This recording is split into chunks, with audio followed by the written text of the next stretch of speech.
welcome back to Interpreting India. The beginning of 2022 has been defined by another variant, precarious geopolitical relations, and a rapidly evolving technological landscape. This season, we at Carnegie India are examining many of the challenges and opportunities that India will confront in the coming decade. I'm your host Shibani Mehta, and this week we are discussing the history of India's nuclear program. Formal decolonization of India came 2 years after the terrific demonstration of the power of the atom in a volatile international order.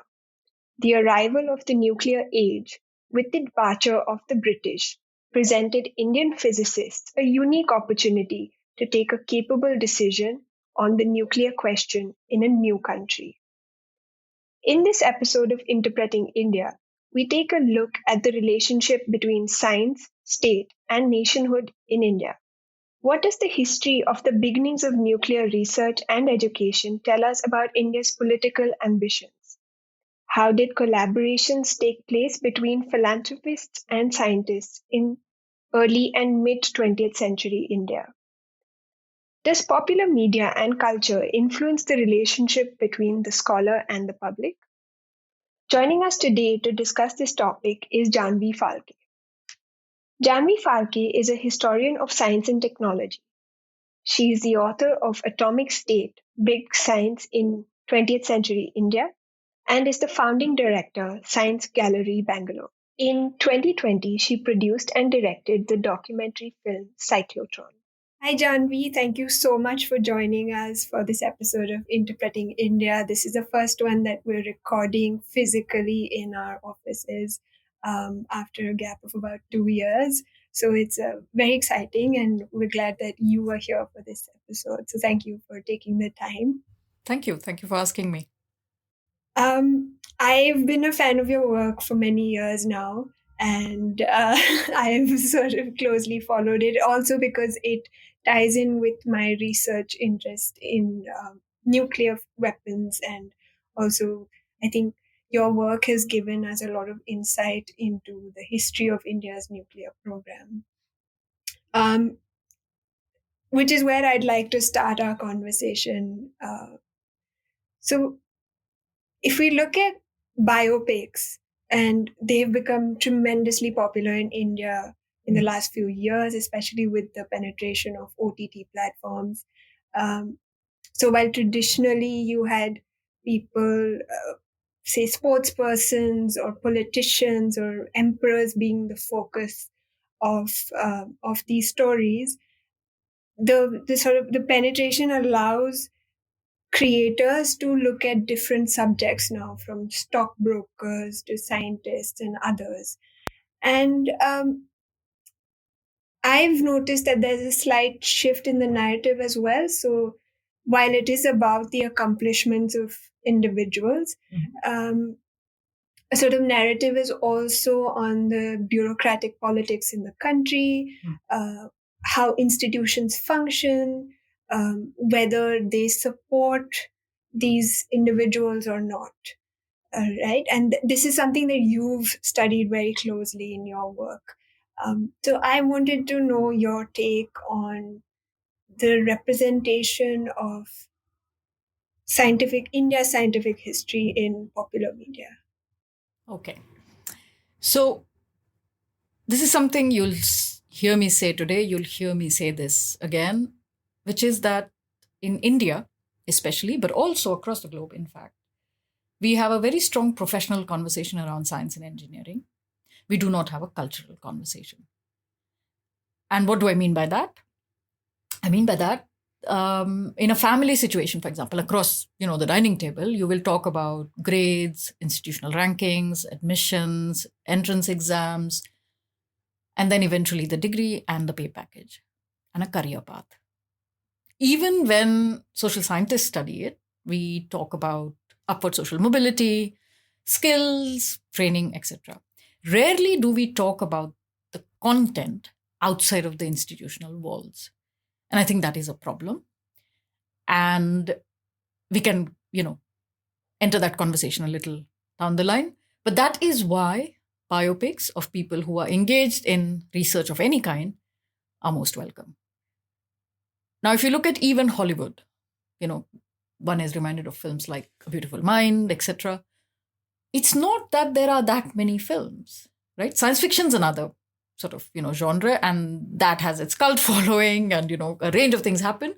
And that, to my mind, is a very interesting cultural conversation around what is possible with science, what is possible with engineering, and, what kind of futures do we want, high-tech futures, or, as the latest Dune movie, in a sense, shows us, yes, extremely rarefied high-tech futures, but then with lots of sand in it. So it's global, or it is global, that we don't really have a very strong presence of figures from these areas of life in the public domain. And it has its costs, because there is a distance between what happens in research labs and also in classrooms and the public at large. And hopefully, the coming of these kinds of programs will begin to create at least an interest or an interface, which if someone wants, they can begin to scratch at and, find something else to look at. So they're most welcome. They're most welcome. And one hopes they get properly done, right? Right. So, I mean, since we are talking about properly done, most recently there was a show about India's nuclear program told through the lives of two individuals that are seen to kind of drive the movement since the late 1930s and then post independence. Now, because it was widely accessible and also people are able to share their opinion a lot more now, there was a lot of debate about what was portrayed and how it was portrayed, and is it okay to dramatize something to keep people engaged, or do you have to stay true to the history of things? Is there a line that you would say that shouldn't be crossed? So it's a difficult one, right? It's a cultural genre. And so in a sense, the expectations are that it entertains, informs, does a range of things, right? Keeps people engaged. I mean, one thing is, life itself is actually quite interesting, right? For in many ways, as many have said, fiction has to, in a way, find a logic and to make things plausible. Life doesn't have that compulsion. Life just does whatever, right? Like, and there's no way to tell. So life is interesting. So to pick out interesting aspects of stories without necessarily looking to make controversy is not that difficult, but also probably, possible. The only reason why one would want at least some degree of accuracy, no matter what the film is about, whether it's about a sports person, a stockbroker, or a scientist or an engineer, is because culture has a reach that other forms don't, right? Like, so biopics, films, television series have a reach that other formats don't. And therefore, it is important to not, in a way, twist things, because young minds are looking at it and impressions persist, information persists. And once it congeals with other ideas or information that people have in their head, it's very hard to get that dislodged in the future. And in many ways, why would you want to do it? So I think as a historian, what would be interesting for me is to figure out, probably by talking to the people who made the series you mentioned, but also others, is to find out why. What would be the reason to do this, right? What purpose does it serve? And, we all have our guesses, but I think I'd like to know why. Because, like I said, I think it's not an uninteresting story in itself. Late 1930s, starting out in an India that is not yet independent, where you don't even have a handful of highly trained scientists working on Indian soil, to dream very big, irrespective of our moral position on the bomb or the space program, is not trivial. It's actually quite astonishing. At independence, there were probably 3 to 4 people who, in all of India, who were trained to do experimental nuclear physics at the scale at which it was happening in most of the leading labs in the world. So, it's not a story that needs any degree of spicing up, is what I would say. So, coming to India's nuclear program and how it started off, you have shown through your work that there are multiple individuals, but there's also the involvement of the state, the bureaucracy, and of course, the sentiment of nationalism. At the time of independence, it was for India to prove itself as a new independent nation that can be as big and important as Europeans or the Americas. Um, how would you weigh each of these sort of three buckets, if I may call them, in driving India's nuclear program at the beginning? Yeah, so that's a good question, and I'm glad that you actually already identified that there's more than one motivating factor, right? So if you look at the late period between the late 30s and the late 40s, which is when the foundations of any potential program were laid, there are people who are qualified to do this work and who come from very, very different angles, right? And that's the beauty of history, right? Contingency, convergence, things that you can't necessarily predict, or, in a way, I mean, you can shape things, but you can't necessarily predict them in quite so direct ways. So you have, on the one hand, India becoming independent of imperial rule. And this newfound statehood is predicated on an understanding that in order to not be colonized again, especially in the context of the congealing Cold War and the two strong camps that are emerging by the late 1940s already, to maintain independence was of utmost importance. And so when you see the leadership, the political leadership of the time, their concerns are, and Nehru says it, and the first Prime Minister Jawaharlal Nehru says it very directly, that industrialization and industrial strength is going to be key in order to maintain independence.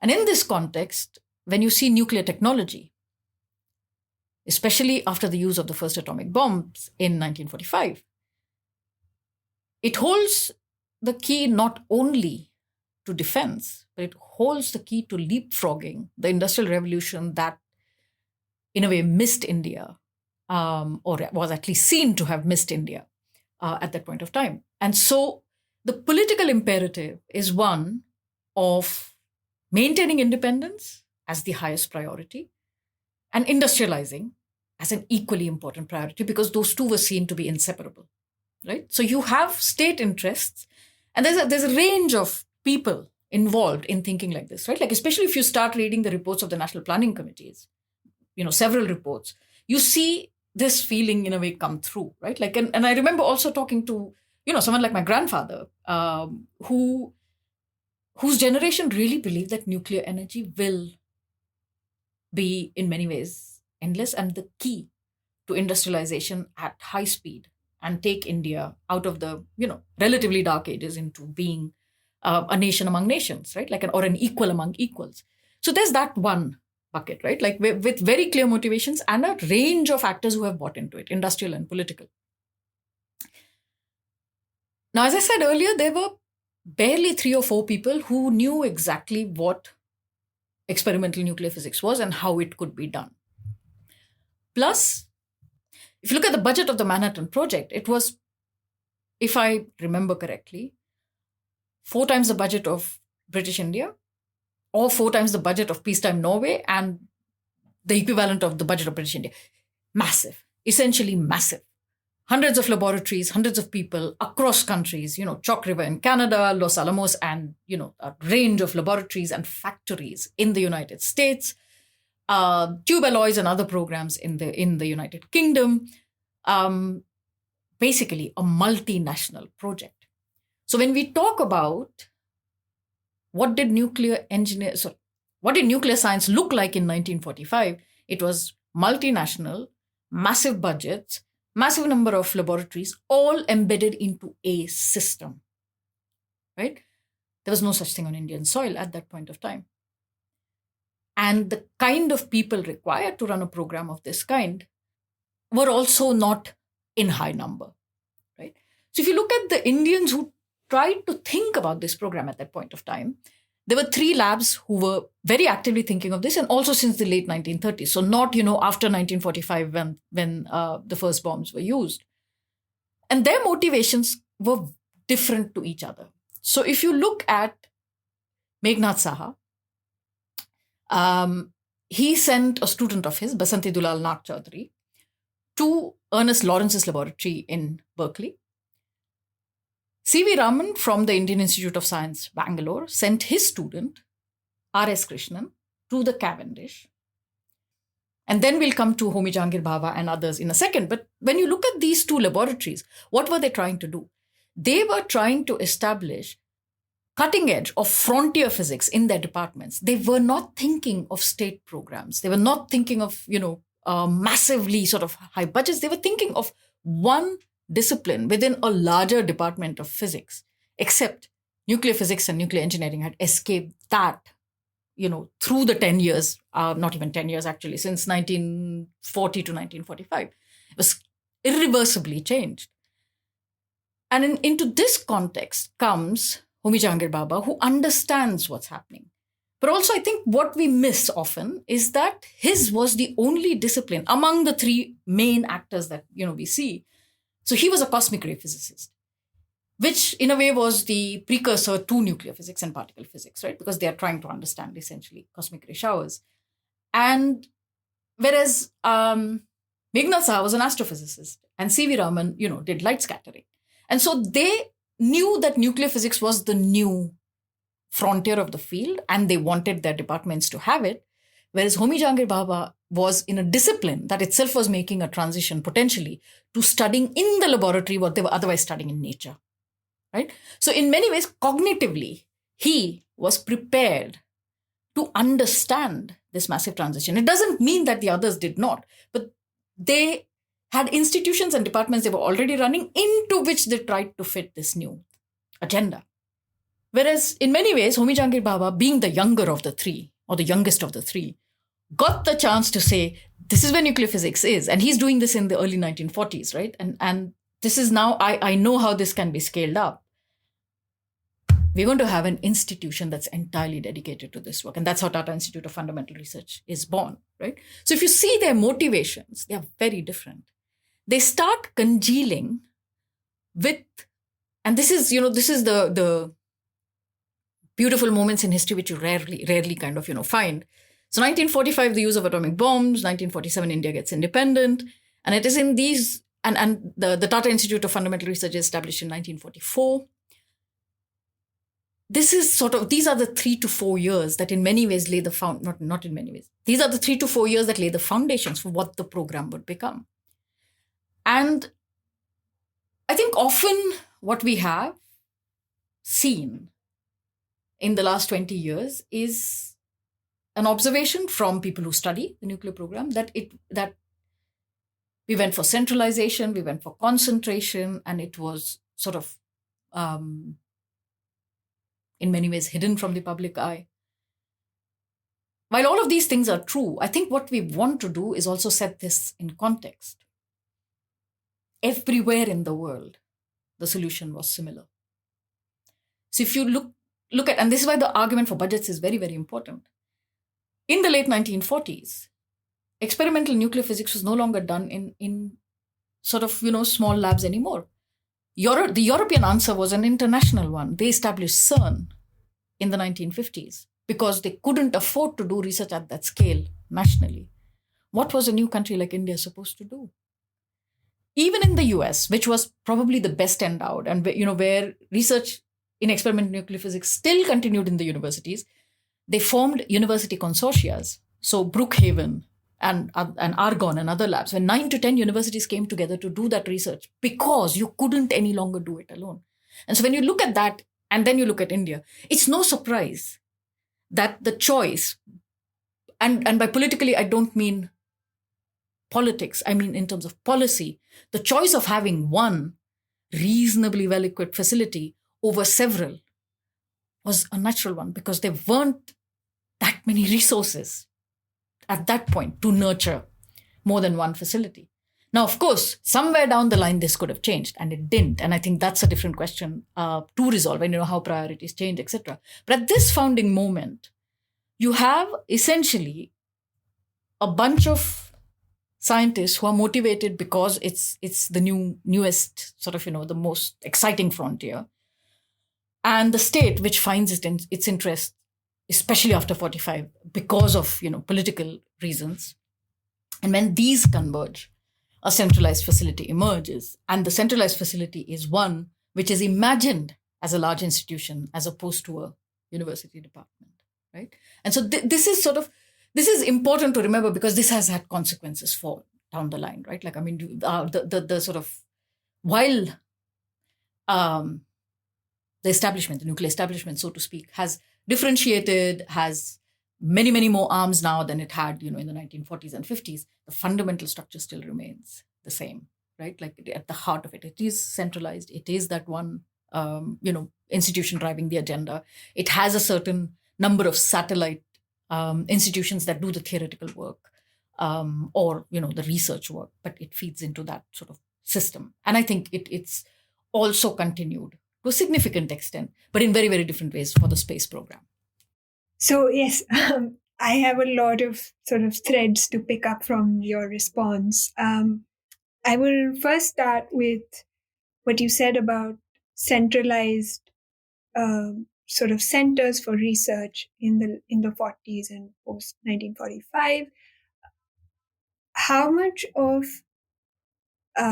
India's agenda or nuclear program was driven by collaboration with the Europeans or America, and how much of it was still kept, like you said, secret, and we're not going to reveal what we're up to, but we need to know, because again, you pointed out there weren't many individuals, so information has to be shared, and you have to look overseas to see what people are doing and how they're doing it.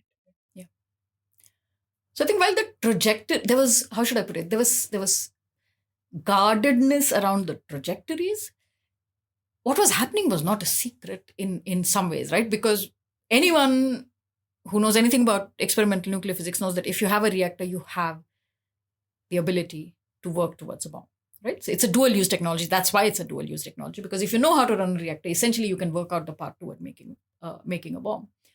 And so, plus the technology wasn't a secret because,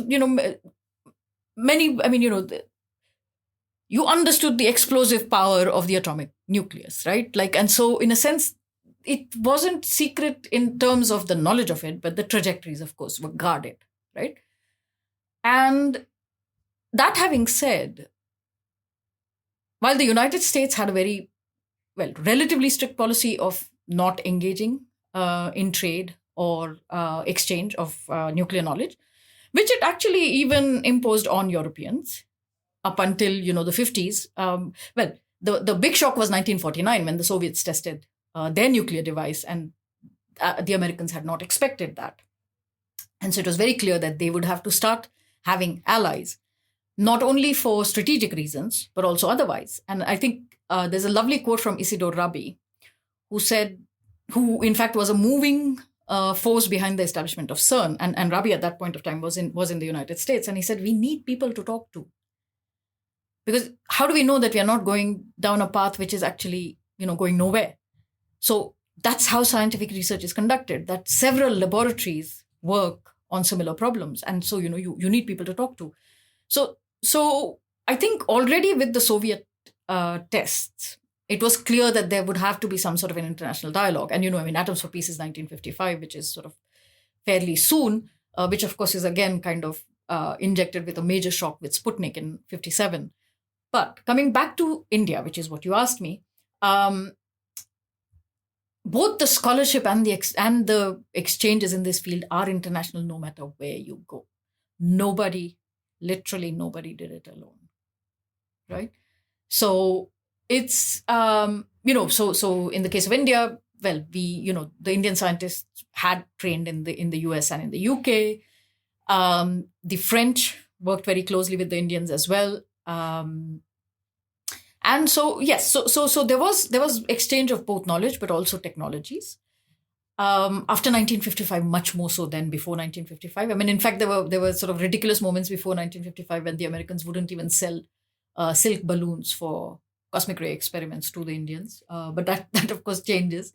And in 1955, you have industrial houses like Westinghouse wanting to sell reactors to the world, and in Geneva, the Americans signed many a deal, including with Iran, and to provide reactors and it was pushed both by industry, but also politically, and so, like anywhere else, the Indians too were talking to other people. The Indians too were building the apparatus, the infrastructure, the establishment in collaboration with people from all around.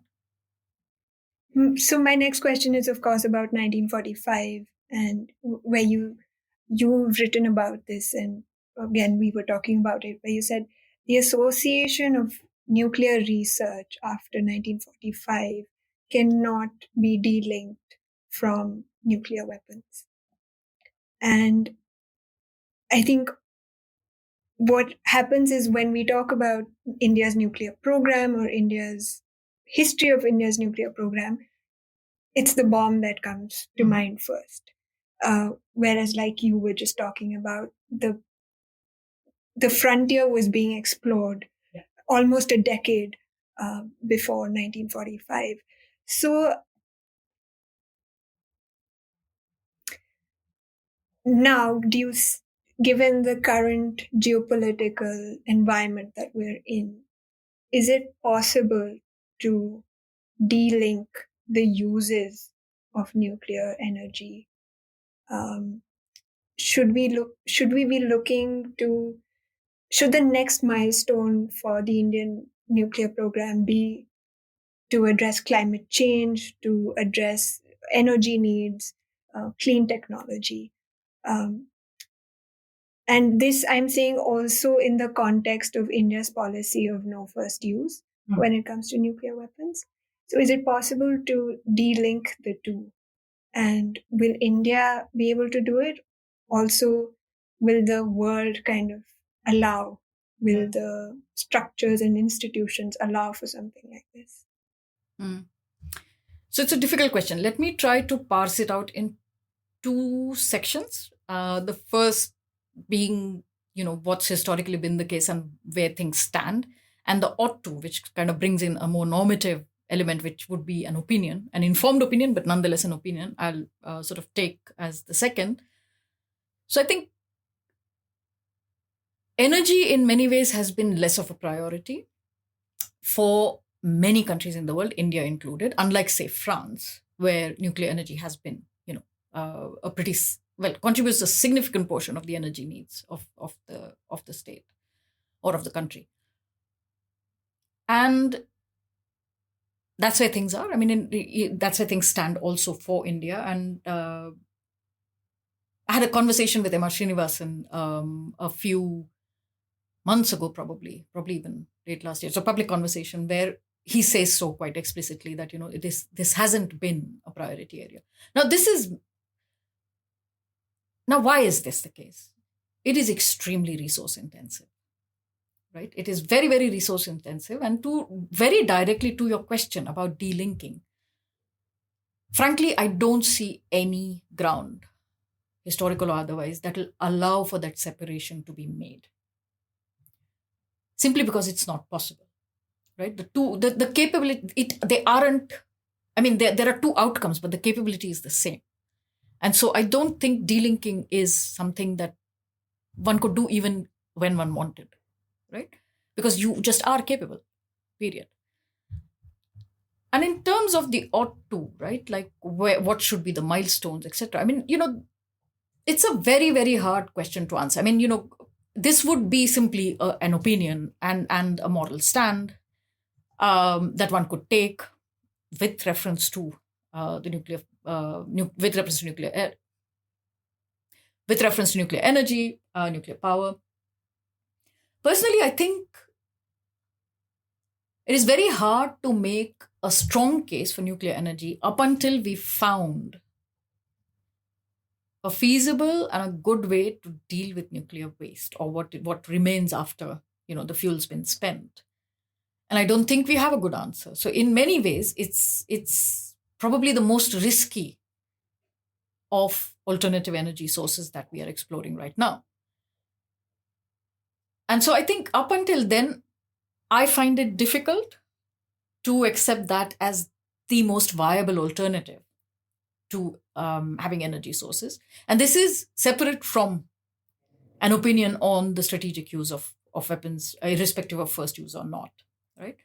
And so I think it needs to be worked through far much more in the laboratory and elsewhere, because these are not technical questions with a technical solution. These are highly political questions with social and political answers to them, right? Like these would have to be democratically resolved, apart from finding the purely technical solution to manage nuclear waste. But of course, the desire to do so is a political one, right? Or a social one, or one of planetary health and justice and whatnot. So I think it's a messy bucket. And just when you think it's not messy, it becomes messy again. I mean, if you look at what's happening in Ukraine right now, for example, you do have experts opining on what would be the case if Ukraine had not, in a sense, demilitarized in the way it did after 1989, or 1991. Sorry. So it's a question that rears its head again and again and again in geopolitics, right? Like, be it North Korea, be it Iran, be it Ukraine now. And it's a question that doesn't go away. And that's why that it's an option that won't go away. And if it's an option that's not going away, then it's a very, very tough world to live in. So I'm not saying I have answers, but I do think if nuclear energy was a question that was even possible to discuss separately from what happens around us, then the question of nuclear waste would have to be resolved far better than it is now in order for that to be pursued in a serious way. And we have it. We have the dual use technology in this world, and it's a balancing act that one doesn't know how it tips, and one hopes it doesn't tip in the wrong direction. So, for my last question, I think I'll just go back to a point that you made earlier about experimental nuclear physics and the kind of patronage needed for it to take off in India at a scale that was impactful. And again, something that you mentioned just now about the question of how do you manage nuclear waste, where it has to not just be a technical solution, but also a political and social solution. So when we talk about the patronage, and we've seen that it has been highly centralized from the beginning. Where do you see that going? Does it need to diversify? Should India, or does it have to be state driven, or driven by private individuals? Does it have to be a partnership? How do you see patronage for India's nuclear program going forward? I could be wrong, but I don't know of any country where it's not state driven. And it's precisely because of its dual nature of use, right? That it is such a dangerous technology, right? That it has been seen. It is such a dangerous technology that most countries have not seen reason to move it out of state control or state regulation or state observation and state oversight. And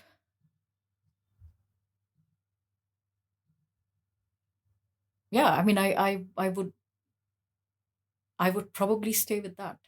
I would probably stay with that because states are a part of a larger international system. There are geopolitical pressures, ways of control, alliances, incentives.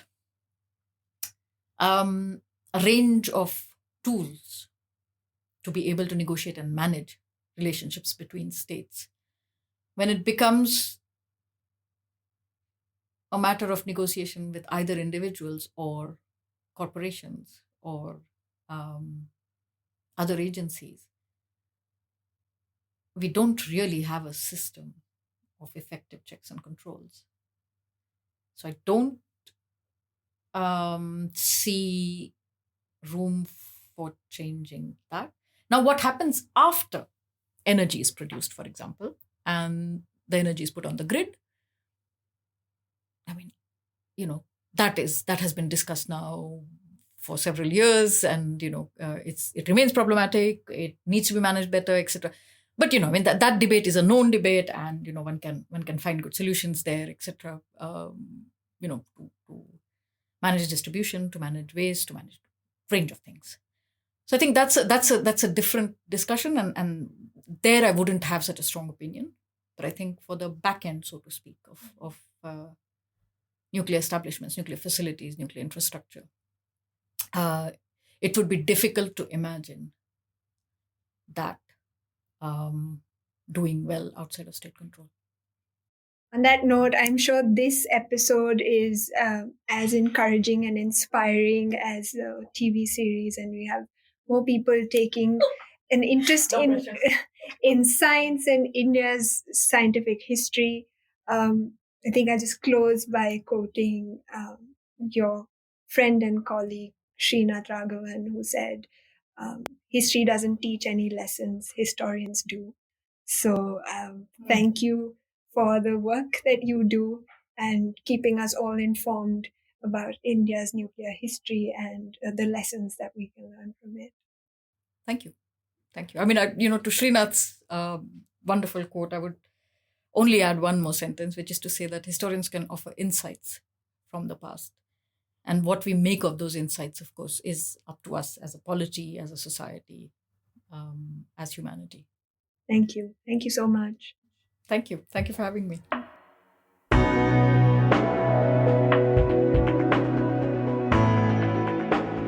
We'll be back in 2 weeks with a new episode.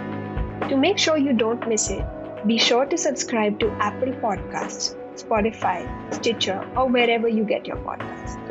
To learn more about our research and team, you can visit us at carnegieindia.org. You can also find us on social media on Twitter, Facebook, and Instagram. Thank you for listening. See you next time.